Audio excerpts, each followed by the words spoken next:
P T I کا جو مارچ تھا یا دھرنا تھا اس سے کوئی مقابلہ ہی نہیں ہے. وہ ایک اسپیشل کاز کے لیے تھا, اس کے پیچھے مقصد کار فرما تھا, اس کے لیے کرپشن ختم کرنے کا مقصد تھا, اس کے لیے تعلیم بہتر کرنے کا مقصد تھا, اس کے لیے صحت کی اچھی سہولتیں پرووائڈ کرنی تھی, اس کے لیے روزگار دینا مقصد تھا. ملک انتہائی شدید کرائسس میں تھا جس کو نکالنا تھا. کیا وہ سب چیزیں ٹھیک ہوگی؟ اور یہ جو دھرنا ہوا ہے, اور سب سے چونکہ آپ جرنلسٹ بھی ہیں, تو جو کوریج آپ نے عمران خان صاحب کے دھرنے کو دی تھی, یہاں تو آپ وہ کوریج دی نہیں. نعیم صدیقی صاحب, پہلی بات سے اگر شروع کرتے ہیں کہ کیا حالات چینج ہو گئے ہیں, کیا حالات کو چینج کرنے کے لیے کتنا موقع دیا گیا ہے, دس از دا کوشچن. اور ابھی تک ہمیں یہ نظر آ رہا ہے کہ نہ حکومت پراپرلی اپنی جو بیوروکریٹک سسٹم ہے اس کے ساتھ ابھی تک ہم آہنگ ہو سکی ہے کہ مل کے اچھی اسٹریٹجیز بنا لی جائیں. اگر لوگوں کو گھر پرووائڈ کرنے کی بات کی جا رہی تھی تو ایٹ لیسٹ ہم نے دیکھا کہ حکومت جو ہے بار بار پاکستان ہاؤسنگ کا جو پروجیکٹ ہے اس کے اتھارٹی کا, اس کے اوپر کام کیا جا رہا ہے. پھر نوکریوں کے حوالے سے بات آئی تو ہم نے دیکھا کہ سمندروں کی ڈرلنگ ہوئی, اور ڈرلنگ کے بعد جو انٹرنیشنل سینیریو کریٹ ہوتا ہے وہ بھی ہم نے دیکھ لیا, اور پھر وہ ڈرلنگ رکتی ہے, پھر ہم نے وہ جو 5-6 کروڑ نوکریاں مل رہی تھی وہ بھی ہم نے دیکھ لی ہے. سچویشن یہ ہے کہ پاکستان میں لوگوں کو بہتر کیسے بنایا جا سکے, بہتری کی طرف لے کر کیسے جایا جا سکے.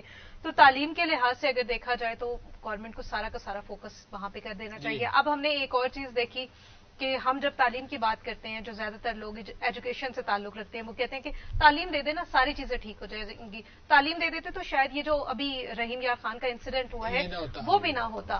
اگر آپ تعلیم دے دیتے تو یہ جو آپ کی اسلام آباد کی شاہراہوں پر لوگوں کو لا کے اس طرح سے اسلام آباد کے لوگوں کی زندگی مفلوج کر دی گئی ہے, یہ بھی نہ ہوتا. یہ پہلے 126 دن بھی نہ ہوتا اور آج بھی نہ ہوتا. مجھے جن سوالوں کے جواب چاہیے اس کے لیے لوگوں کو اپنی آواز اٹھانے کی ضرورت ہے. کیا اسلام آباد کے شہری, راولپنڈی کے شہری اتنے فارغ ہیں کہ ان کے تمام کام, ان کی تمام چیزیں اسی طرح دھرنوں اور جلسوں کی نظر ہوتی رہے؟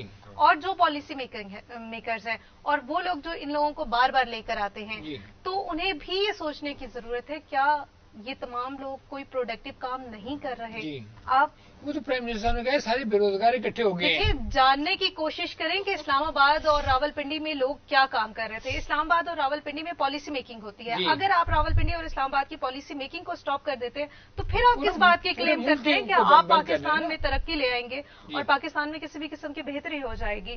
تو ان تمام چیزوں کو دیکھنے کی, ان تمام چیزوں کو فوکس کرنے کی ضرورت ہے. ہمیں یہ بھی سمجھنے کی ضرورت ہے کہ پاکستان کے عوام کو فیسلٹیز دینے کے لیے اور آزادی لینے کے لیے کیا کرنے کی ضرورت ہے. یہ کون سی آزادی ہے؟ خود آزاد ہے ہم لوگ, ہمیں کس سے آزادی؟ ابھی بلاول کہہ رہے تھے کہ 70 سال پہلے ہم نے جو آزادی حاصل کی تھی انہوں نے کبھی انجوائے نہیں کی. تو بلاول سے پوچھیں کہ وہ باہر سے پڑھ کے آئے, کیا وہ آزادی نہیں تھی؟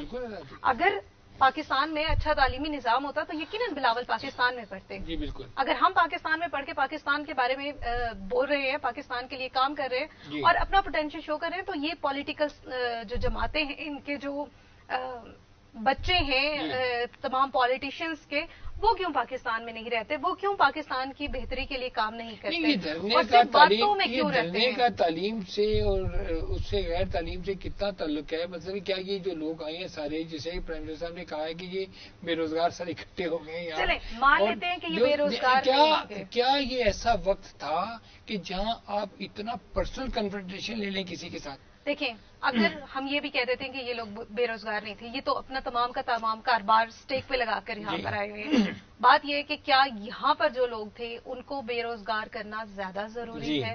اگر آپ نہیں کما رہے تو اس کا یہ طریقہ تو نہیں ہے کہ آپ دوسروں کا کاروبار بھی بند کر دیں.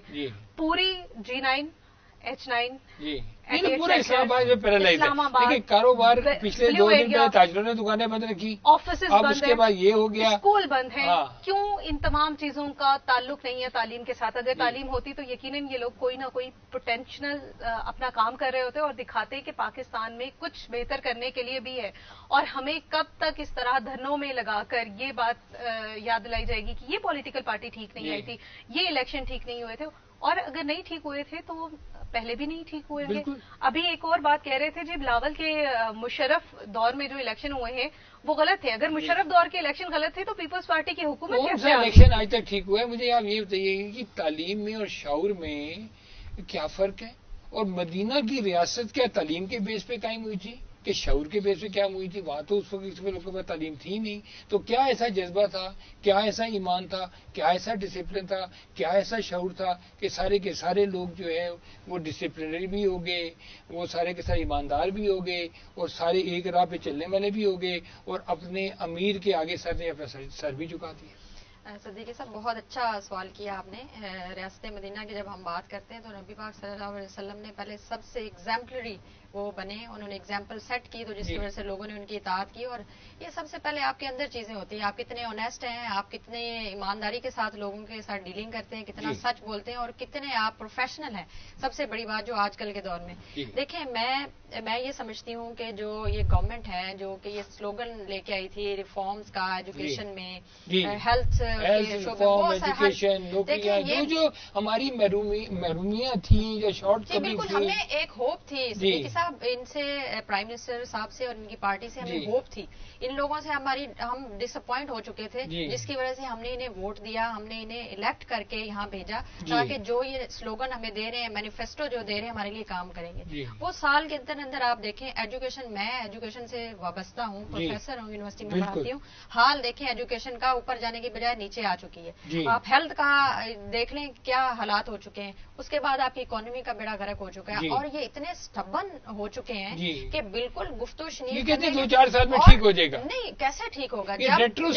چلے آپ مجھے یہ بتائیں کہ ریٹروسپیکٹو افیکٹ کبھی اکانومی میں سر آ سکتا ہے؟ کیا ایسا ہو سکتا ہے کہ جو کل کا نقصان ہے وہ آج پورا, جو کل کا نقصان ہے 11 ارب روپیہ روز کا نقصان ہوتا ہے جب یہ ملک میں یہ بلاکیج ہوتی ہے نا, ایکسپورٹ ہماری, آپ کو پتا ہے کہ باہر کے جو ملک ہیں ان میں جو کمپلائنس ہے وہ کتنی امپورٹنٹ ہے.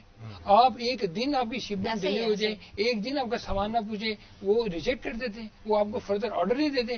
آپ سوچتے نہیں ہے کہ آج بنگلہ دیش اور آج ویتنام اور آج انڈیا اور آج چائنا کس وجہ سے آگے نکل گئے؟ صرف ایک وجہ سے, discipline and commitment and honesty, political stability, economic stability.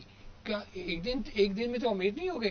تو آپ کیا سمجھتے ہیں کہ یہ جو ہم اتنا شور سب ڈالتے ہیں اور ہماری سیاسی جماعتیں ایک ہی بات پہ بیل کرتی ہیں پوری قوم کو کہ یہ نقصان اس کی وجہ سے ہوا, یہ نقصان اس کی وجہ سے ہوا, جبکہ آپ گھر کے فرد ہیں, اس گھر کے افراد ہیں, اور وہ سارے افراد مل کے اس گھر کو چلاتے ہیں. تو کیسے الزام دے سکتے ہیں کہ تمہاری وجہ سے یہ گھر خراب ہو گیا, تمہاری وجہ سے یہ گھر خراب ہو گیا؟